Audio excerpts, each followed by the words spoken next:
Welcome, welcome, welcome to yet another edition of Open Mic, Open Site. I cannot believe that we are back here yet again. These months are going so fast in hyper speed with lots of things going on. But I am so excited to be with each of you this evening. I was looking forward to coming today to get a little bit of art in my life because it's just been a tough couple of weeks.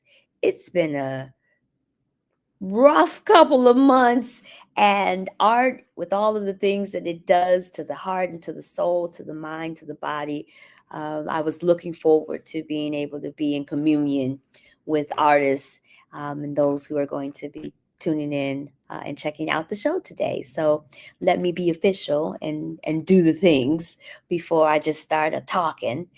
So good evening, everyone, and welcome to Open Mic, Open Site. This is a gathering of artists and dreamers and champions, and I'm so grateful that you are here with us tonight. For those of you who are new to the collaborative community and to this program, Open Mic, Open Site, we are a safe and empowering space that was created for those of us who are working in the digital equity, digital opportunity, digital growth, digital transformation space, who also just happen to be artists. So the community was really born out of both hope and a little bit of heartbreak. So we all know, if you're working in this space and if you're new to this space, when the Digital Equity Act was canceled back in May of this year, many of us felt deep sadness. We've been waiting on those funds and those resources and that attention to our body of work for a number of years. And so to see it be moved and dismantled and canceled with the equivalent of a social media post, it was tough. And we understand, for those of us who've been working in this space, that not having the access to those funds was going to cause some harm, and that some critical resources were going to be taken away from the very communities that we serve. So I wanted to really create a space where we could still gather and recharge and remind each other of why we do this work. And art gives us that space. It helps us to heal. It is in itself an act of resistance and renewal.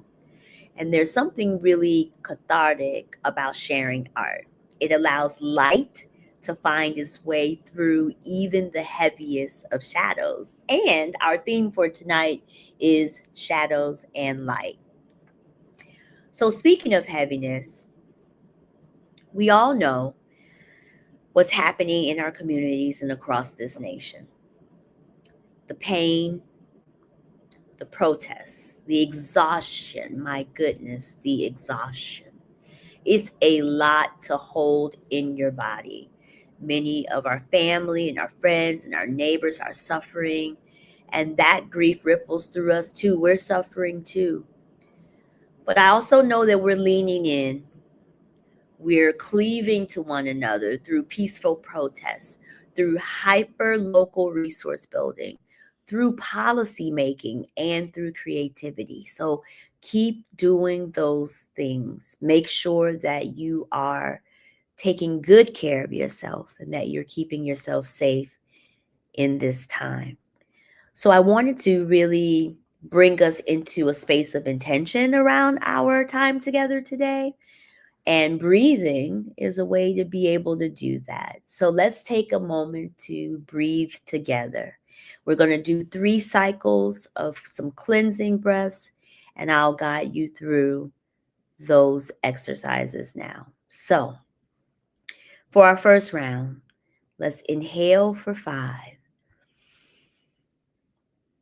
1, 2, 3, 4, 5. Let's exhale for 5.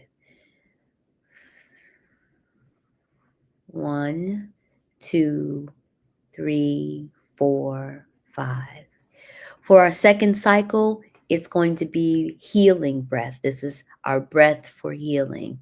So let's inhale calm and compassion for 5. 1, 2, 3, 4, 5. Let's exhale tension and worry for 5. 1, 2, 3, 4, 5. And for our last cycle, our third breath is going to be for restoration. Let's inhale possibility for 5. Let's go. 1, 2, 3, 4, 5. And exhale, release for 5. 1, 2, 3, 4, 5. Let's hold that stillness for a moment, just for a brief moment. I know we're live, but just for a brief moment, let's hold that stillness. And let's carry that intention with us into the rest of the evening. Okay, I think I feel a little better. I hope that you feel a little better, a little calmer, a little more centered. I am so excited to move into our next segment where we are going to introduce our very first featured artist for the evening. So, as I said earlier, tonight's theme is Shadows and Light, and it could not be more fitting for this featured artist. It is my absolute honor to introduce Trang Tring. Trang is a concert pianist, artist, and educator whose work beautifully bridges classical music with communication and education, with community communication and education. In Vietnam, Trang co founded and served as artistic director of the Miracle Choir Orchestra, a free music education program for more than 200 orphans. She also founded Wonder Arts and Education, an accessible classical concert series, and was the founding CEO of the Vietnam Youth Orchestra. Now based in Canada, she serves as general manager of All Bodies Dance, the country's only fully inclusive dance company. Trang's work explores innovative, inclusive art practices, and through her fellowship with the Eisenhower Fellowship, I believe that's the title of it, she is developing an international accessible arts festival to be held in 2027. So, y'all, please join me in welcoming Trang to Open Mic, Open Site. Hi, Trang. Hello. Thank you so much for having me here today. I'm so excited to and so happy to have this opportunity to share a little bit about my work. And I love the theme of today, Shadow and Light. And thank you for that very grounding beginning. I love that. Thank you, Trang. And when I thought about Shadows and Light, because you are a classically trained pianist, I thought about the piano keys and the white Mm, and the dark keys, and that was like, oh, Trang would be perfect for this episode. So, without ado, they've already heard me talk a little bit at the top of this show. I want to turn the stage over to you. So the floor is yours. thank you. So, yes, I would love to share today a little bit about my experience with shadow and light, and I've titled the talk "Temporary Utopias," and this is basically this is something that I've been thinking of, dreaming of, as I prepare for the first international and accessible um, festival in Vietnam. Next, please. Thank you. Before I go into a little bit of a little bit more technical thing in terms of my work as an artist, I'd love to just zoom out a little and tell you a little bit of a story, my story. Um, so I've always had this fascination with space and with satellites, with the stars and the earth and where it all fits. And I found out about the place on Earth called Point Nemo, which means no one.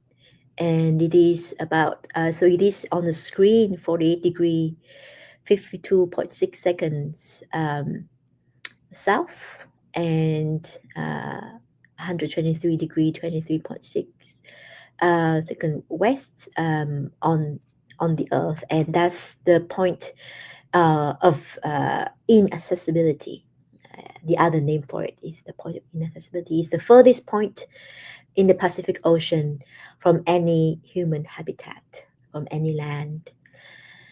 Um, and when I learned about this place, um, the next slide will show you that this is the place where satellites are sent to die once they finish their mission. There's a lot of reason why they cannot be left floating in space, including very safety reason. And when I learned about this point of inaccessibility, this point Nemo in the middle of the ocean, I thought a lot about my grandmother. So the next slide is a picture of my grandmother holding my mom. Um, my grandmother had Alzheimer at the end of her life, and she was Vietnam's first female photographer. She often called herself the keeper of memory. And so it was devastating for us that she would be losing her memory slowly. Um, and I thought about those satellites, finishing their mission. I thought about her moving further and further away from me, from everybody else, starting to lose ability to speak, ability to communicate, ability to care for herself. And that moment of, sitting in her room, looking at my mom taking care of her, thinking about Point Nemo, I will never forget. As my daughter, who was at that time 3 year old, started to sing a nursery song. Even though I was a pianist, I've never really, to that point, thought of using music as a communication channel to my grandmother. Maybe because I was classically trained, the music of um, Beethoven and Liszt and Bach, and I kind of have a fixed idea of where it should be played and why it should be played and how it should be played. Not in a hospital room, not with my grandmother on the bed, but here there was my daughter, who was only 3 and who was just happily singing this beautiful nursery song in Vietnamese. And the miracle happened when my grandmother started reacting. She haven't reacted, she haven't spoken, she haven't even communicated eye to eye for years. Um, and now suddenly she started to come out. She smiled and tried to clap her hands, and it was just a beautiful, beautiful connection that we had in this 4 generations of women in the family: my grandmother, my mother, me, and my daughter.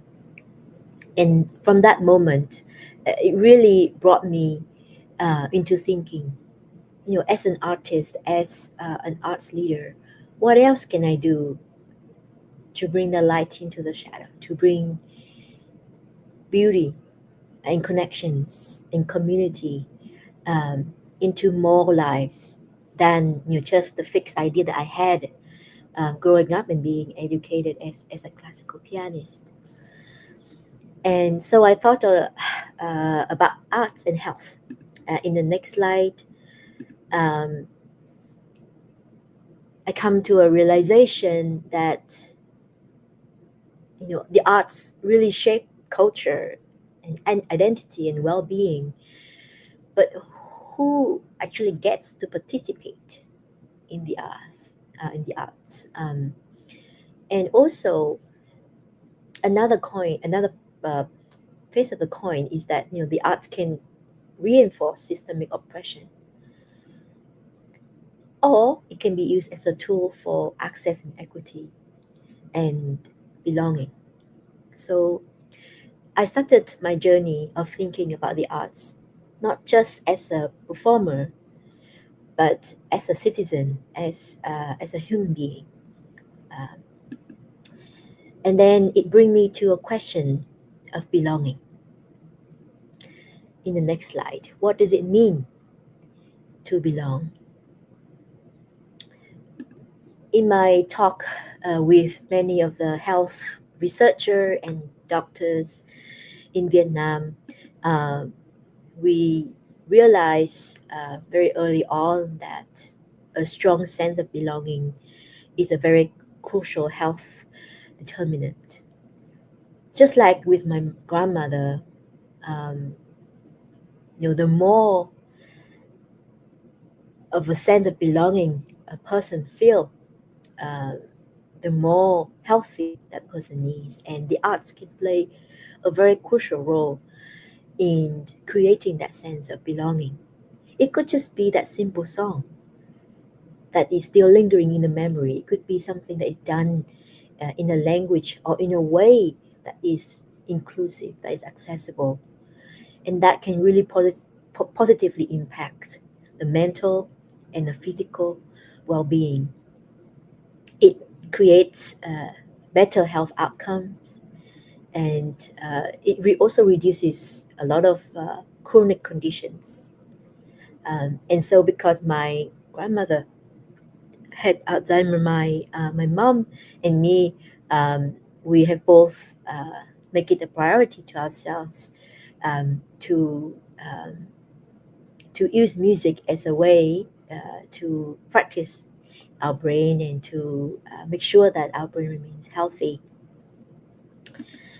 Um, in the next slide, you will see the space that I would normally operating in. So this concert hall with lots of lights and the orchestra. The piano is not there, but I play piano, so there will be a piano there when I go to perform. Um, but the performing arts is not just music; it includes disciplines like theater and dance and music and opera and so much more. But then I'm trained in the traditional performing arts, and in Vietnam, at least, it is often associated with being elite. Um, so yeah, in the next slide, whenever we mention ballet or classical music or opera or like the theater, the classical theater of Shakespeare's, people would immediately think of it as for a special class, as not belonging. It's not a place that people would go to. And I have experienced this with my own concerts, even when I made it free, even when I sent out um, invitations. There will be those who will not find it accessible. They will not come because they don't feel like they belong there. They don't feel like the concert hall was designed to include them. Um, and so I struggle with that. I struggle with in the next slide the characteristic of the traditional performing arts, like the training that somebody would have to go through.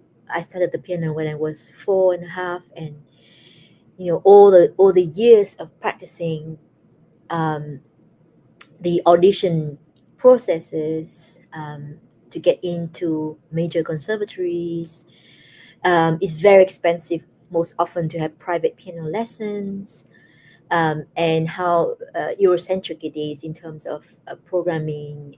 Is normally male composers, European composers, and it's this is just the system.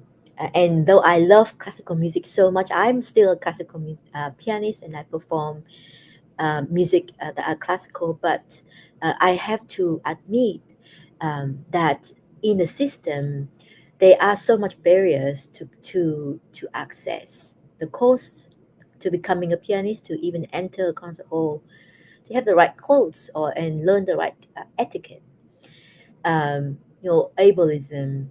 There isn't any that I know of to this point. A systematic training program for people with disabilities to become a classical performer. There's also racism, classism, and the access is really difficult to achieve in this particular art field. And as a classical pianist, I feel more and more how it reinforces the power structures and it limits the representations. And so I started to play more music that are written by a woman composer. I started to bring the piano to unlikely places like the forest, like the street, and find that those are more accessible to uh, other audience. In the next slide, you will see the Hanoi Opera House, and the Hanoi Opera House was built during the French colonial time in Vietnam, and it is built as a mini model of the opera house in Paris. And if you've been there, you would notice that they, depending on the ticket you buy, you will enter your seats from a different place. Depending on how expensive the ticket is, you will either go on the red carpet or you will enter through a different staircase at the back. And it's very clear from the design itself, the different classes. And so and also in the opera house in Vietnam, in Hanoi, where I often work, it's inaccessible, physically inaccessible for people with wheelchair. So I've really try to change that. Try to in, create different ways of having the concert done in the lobby, where people would be gathering around this very staircase to perform and to listen to music.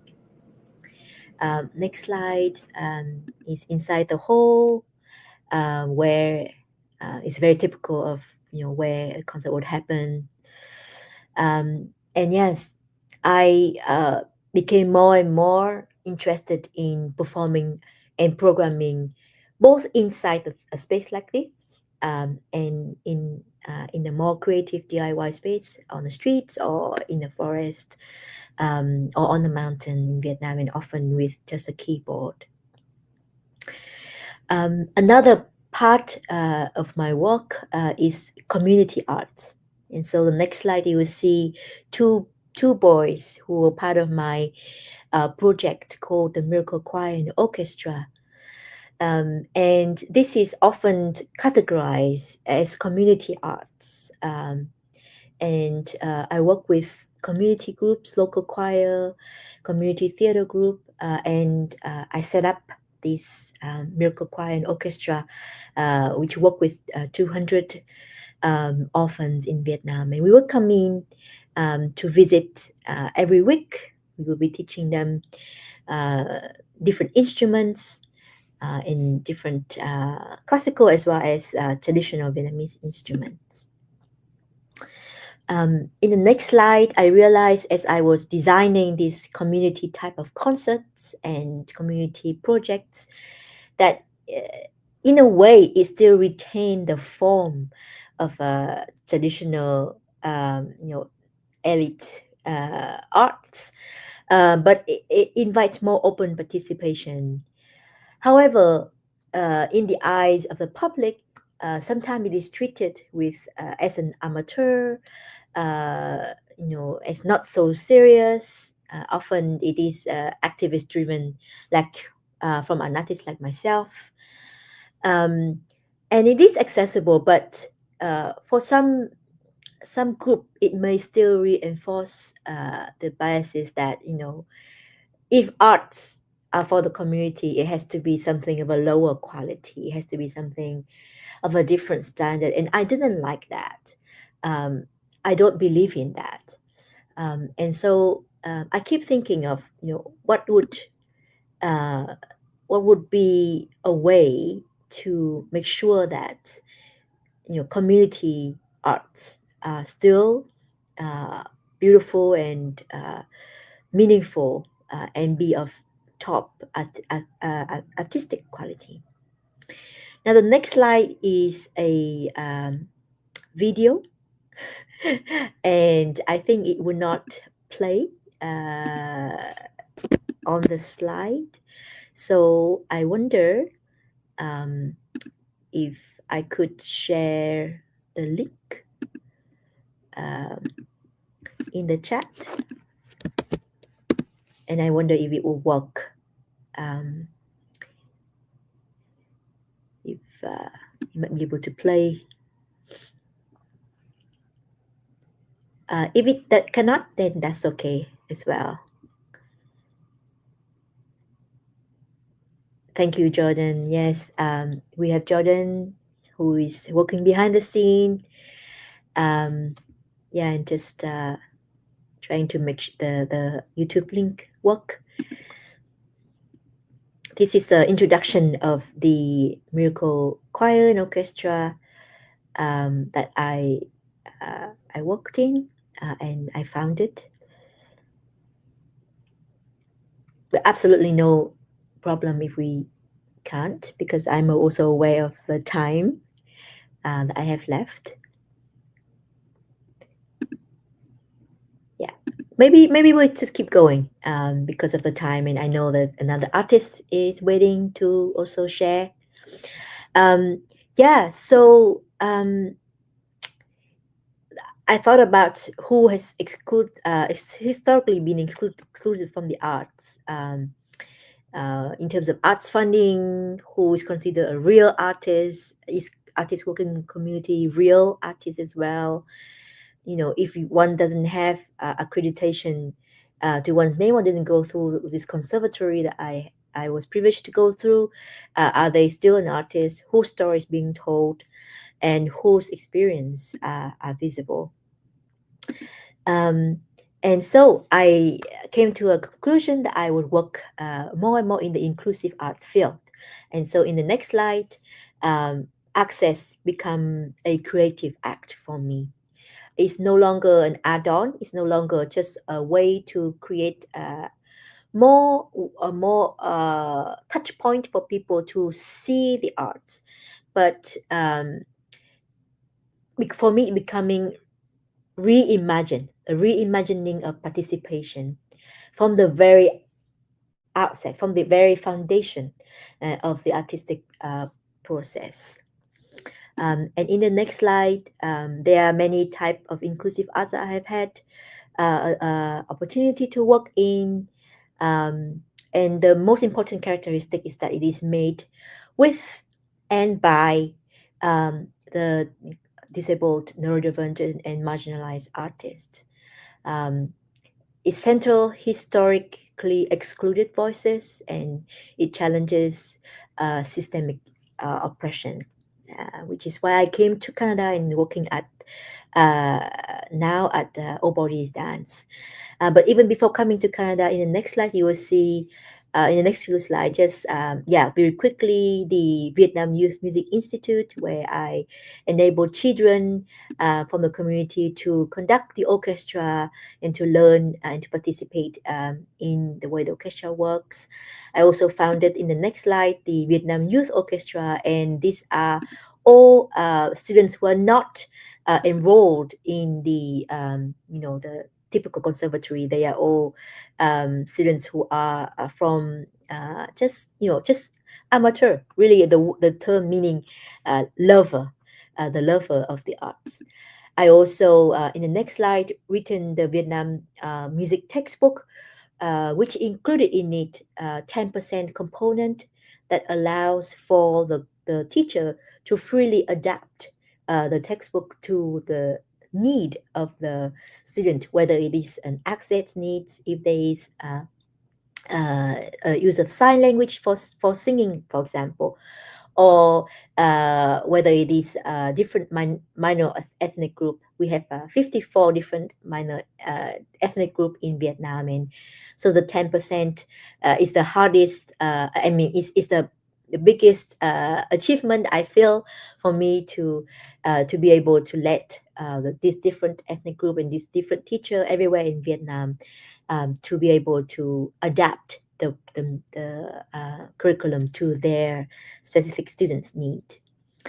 And in the next slide, this is me with my beautiful friends and colleague and dancers at the National Art Center in Ottawa, in Canada. So differences now is no longer just something that we need to get over, a barrier we have to get over, but it become now a point of departure, a precious beginning for creativity. And I'm really thankful that I've been able to work with Overly Dance. In the next slide, just making sure we work through the processes of rehearsing, of working with each other's need, so that we use those needs, we use those difference to create art that includes everyone. Um, in the next slide, you will see a group of youth, and many of them are on the spectrum. We create classes and performances that are really wonderful way for them to perform. And I would often play the music. And I know I don't just see Beethoven and Chopin as my score, but now I see the body of my fellow colleague as scores, and the way that they move to play with them. We can pass over the next two slides of videos, and we can go directly to, let me just see, slide number um, 37, please. Yeah, so yeah, so yeah, just fast forward because I'm aware of the time that we have as well. So there's a lot of other things that are the mini videos. Yeah, here it is. As I prepare for the festival in Vietnam, um, I really think of the future festivals as temporary utopias. It's a place where we all come together to collectively imagine together, to collectively experience together, and to collectively make an alternative futures. I see the festival as a way for us to create this temporary moment that is impossible to experience in any other field. Not in health, not in technology. We can actually only experience it in the arts. That we can create and experience immediately the world that we imagine, the materialization of a multiplicity of speculative futures into an experiential present that we can all experience together.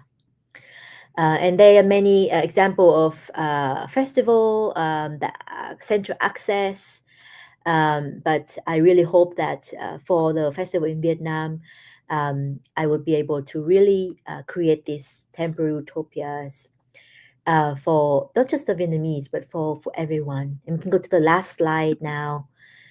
Um, and in the festival that I will build in Vietnam in 2027, it will act as a cultural infrastructure. And I hope for this, one more slide, please. Yeah.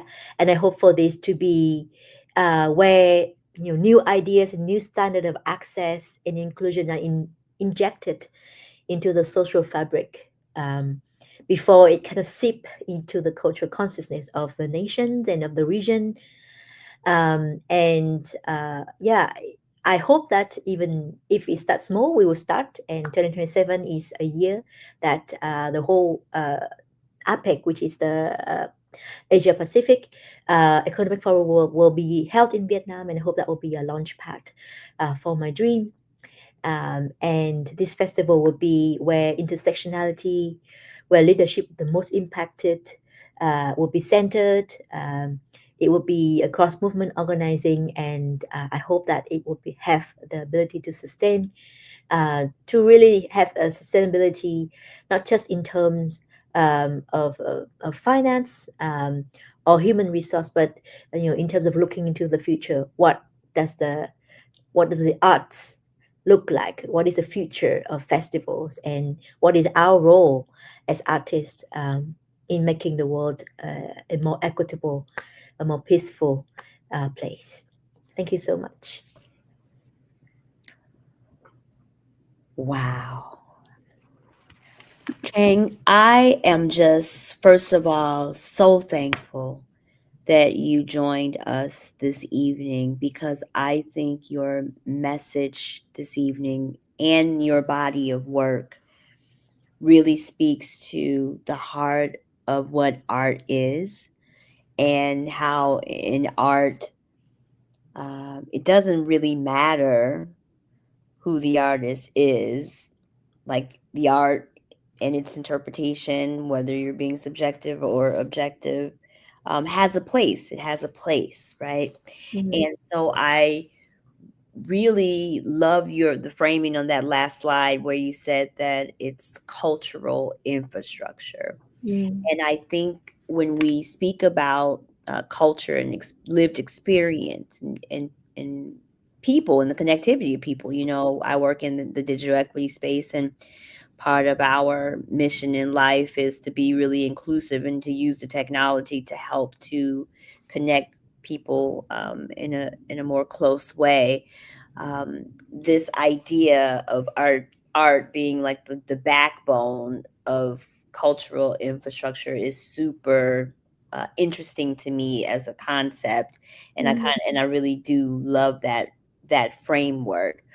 So tell me how you got to your big idea of having this all inclusive, super inclusive festival in Vietnam. Like, had you heard about something that sounded like that, or mm. had someone tried it and it didn't work? Yeah. So I have come across work by different artists and organizations in the region, but also in North America, in Europe, and um, it's very hard to create an inclusive space, and I think every single place that tried that is already beautiful in whatever it is that they can achieve. We cannot achieve a real utopia, but in this lifetime at least. But I have been really was really privileged to join um, the discussion on the future of festivals in Montreal Mm, last year. And basically it's a group of festival makers getting together and just spend time to think, what are festivals, what is the future of festival, what is the role of festivals in bringing people together and make people creating a place of experience and of dreaming. um, and the whole point of festival is that it is very temporal. In a way, it only happened at a certain time during the year. And for the context of Vietnam, it is something that is, I think, very appropriate for us right now, because in Vietnam, the infrastructure for the arts is not well developed, mhm, and the festival would be just I think, perfect prototype for the start of something bigger. And as a country developed, as a country build the art infrastructure, I hope that I can learn from you, from many of the colleagues and great artists that I meet here in the US, to really build it well from the beginning, mhm. uh, to not make a mistake of excluding very a majority of people in the community, um, in the pursuit of art. And Mhm. so, yeah, that's sort of how I end up with this dream. Yes, I love that there was a moment where folks came together to reimagine Mhm, festivals. Like, mhm, I just when we lean in, and bring our whole selves, our hearts, our heads, our hands to these tables and have these wonderful conversations, something wonderful typically happens. And it seems like this amazing idea that you came up with is a very real thing and is getting momentum, taking shape. And I want to Mm-hmm. be there. I got to figure out how I'm going to get over to the Vietnam, but I want to participate and be a part of that festival, and maybe bring some of the collaborative community members with me on Mm, that trekking journey. So I have two questions for you, because sure. I have like 12, but I'm going to limit it to two. So, Sure. what does the relationship between shadows and light mean to you as an artist, as someone working at this intersection of art and inclusion? Because you're teaching art, you're coordinating art, you're coordinating inclusion, you are teaching and educating the world about inclusion. So, what does the relationship between shadows and light mean to you as an artist, as someone working at those intersections? Yes. I think for me,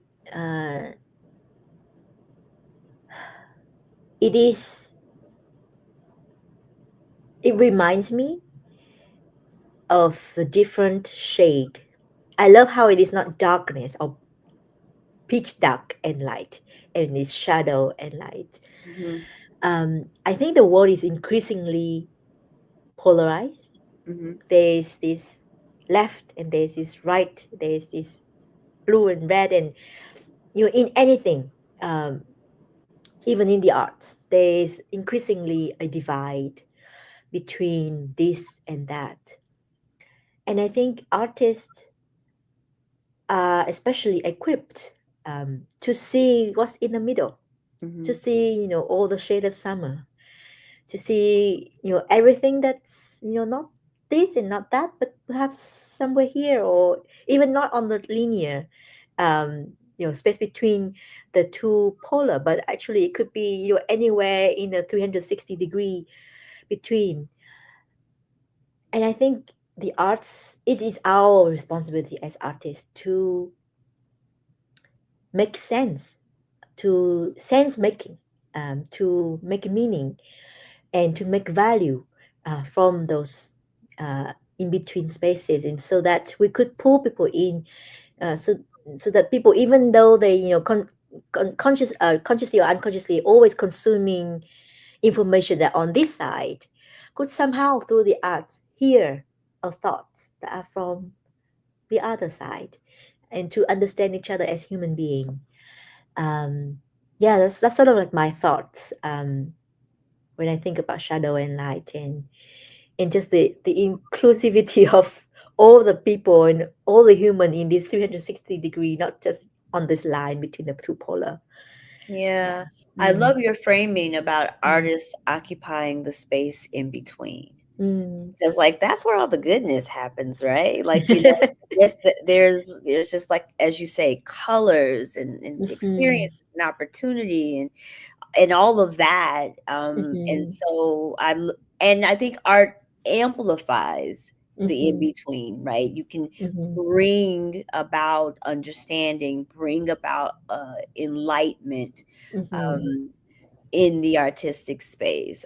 Art is sometimes a bit more consumable and easier to swallow than mm, some of the concepts that we have to deal with and navigate through life, especially in this super polarized space that we've currently found ourselves in, where mm. it's like you have one choice or the other. You're either riding over here, or you're riding over there.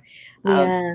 yeah, I akin it to like sports teams. So um, uh, when you live in Chicago and you are not a Chicago Bear fan, folks, get upset with you. And then depending upon where you are in the city, if you are a Cubs fan versus a White Sox fan, you know what I mean? I'm like, well, why can't we just love all of the teams? And Mhm.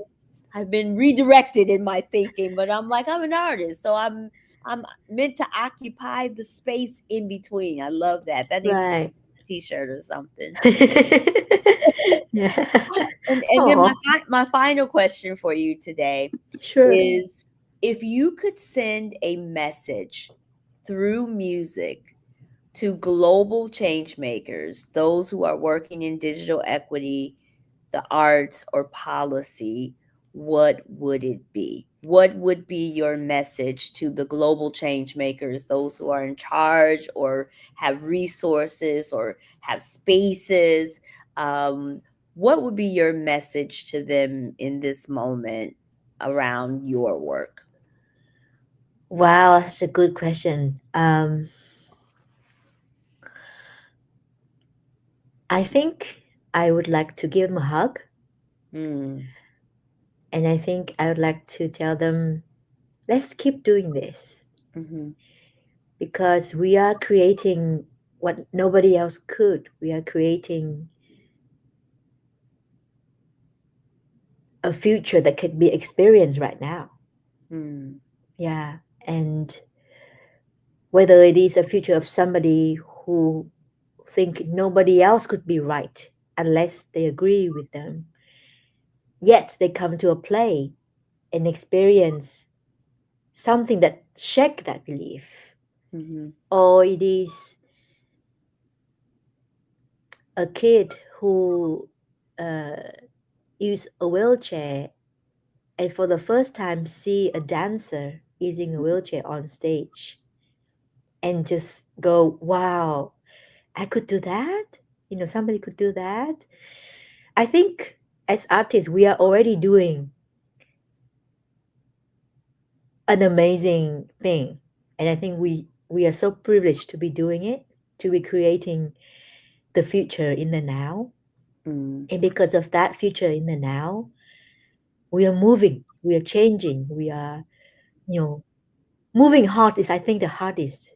People can move mountains, but the heart is sometimes immovable. And so I think I will give them a hug, myself a hug too.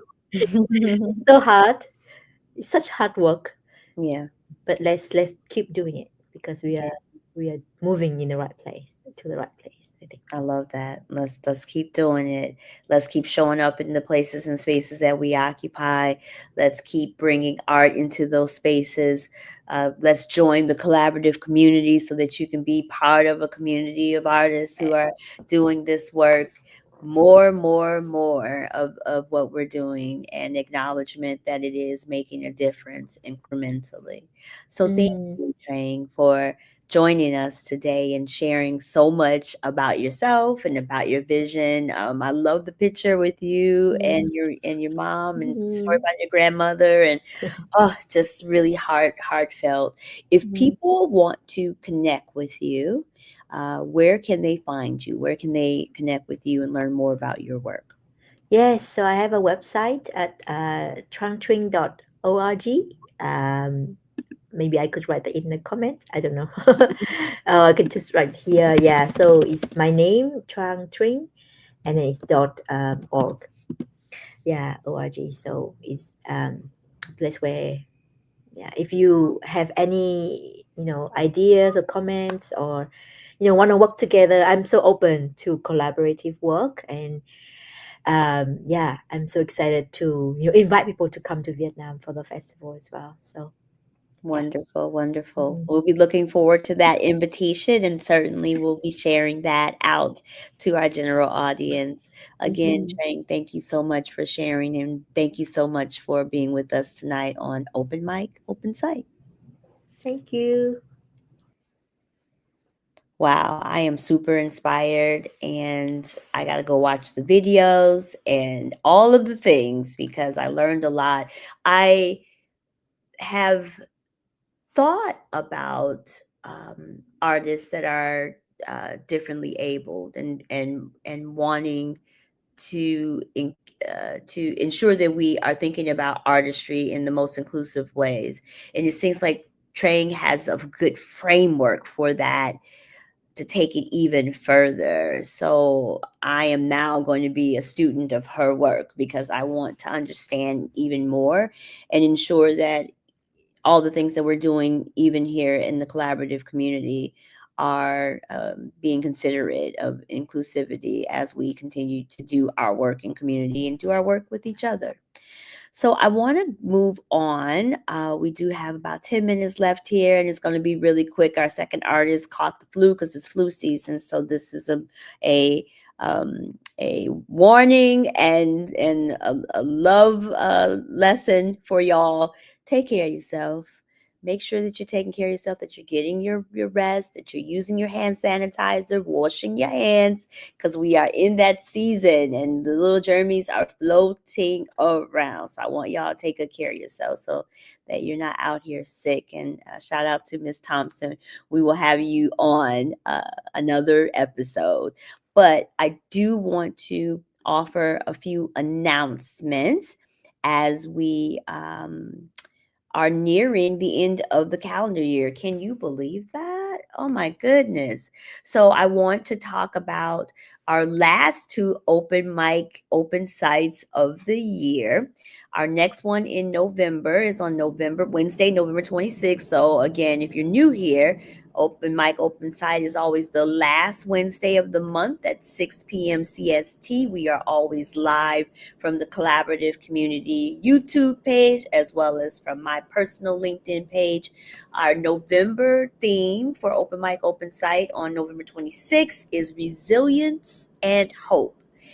Now, this one is going to be a pre-taped edition. I have two artists in mind. So when I call y'all two artists, make sure y'all act like you know me and take my call, because I have a special vision for our November 26th episode. We're going to do a pre-taped one because I will be traveling on November 26th, but the show must go on. So we have to ensure that we're being consistent, and we'll have a show available for those who need it and want to check in. So we will be talking about resilience and hope on November 26th, overcoming challenges and finding optimism in adversity. And I think a lot of us and how we are navigating in the space currently that we occupy in, we have had to overcome some challenges and find some little bit of optimism in these adverse times.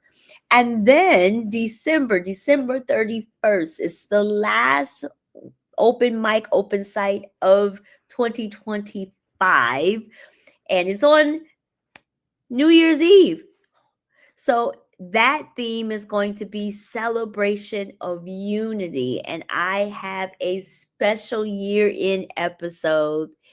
This episode will feature my husband as our featured guest artist, because, of course, I'm an artist married to an artist. So I can't wait to share him with y'all and for him to share his art and his story with y'all. And so we'll close out the year in joy and togetherness and shared humanity. So, again, November 26th, 6 p.m. CST. We are going to be back here for Open Mic Open Site with our theme, Resilience and Hope. And then December 31st, New Year's Eve, we will be live 6 p.m. Central Standard Time for our special year-end episode, the celebration of unity. So I am just thankful for, again, the opportunity to do this. I'm so thankful for the community of artists that are part of the collaborative community. And we are always looking for more, the opportunity to not only highlight you on this show, Open Mic, Open Site, but to also book you for performances or presentations at conferences, at public meetings, or other opportunities for you to display your art form. We have lots of interests and we need more artists to occupy those spaces. So if you are not part of the collaborative community, what you waiting on? This is a great place. It's like an after school club for artists, right? We're the cool kids, the quirky kids. We are the artists of our large school of life. And so we are welcoming and would love to have you join us as we continue to art together. So, as I close our episode for tonight, I invite you to carry the duality of shadows and light with you, that spirit. So I encourage you to find the light within your own shadows and to keep creating spaces where art and justice and joy coexist. That's so important. Like joy is an active practice, right? So keep seeking it, keep creating it. Be your own light, be a light in someone else's shadowy existence. They may need a light and may not know how to tap into it themselves. So I thank you for being here. Thank you for sharing your energy, for your voices, and for your vision. Thank you, Trang, again for all that you share with us today. And until the next time, y'all, keep creating, keep connecting, and keep shining your light. This little light of mine, I'm gonna let it shine. This little light of mine, I'm gonna let it shine. This little light of mine, I'm gonna let it shine, let it shine, let it shine, let it shine. Good night, y'all.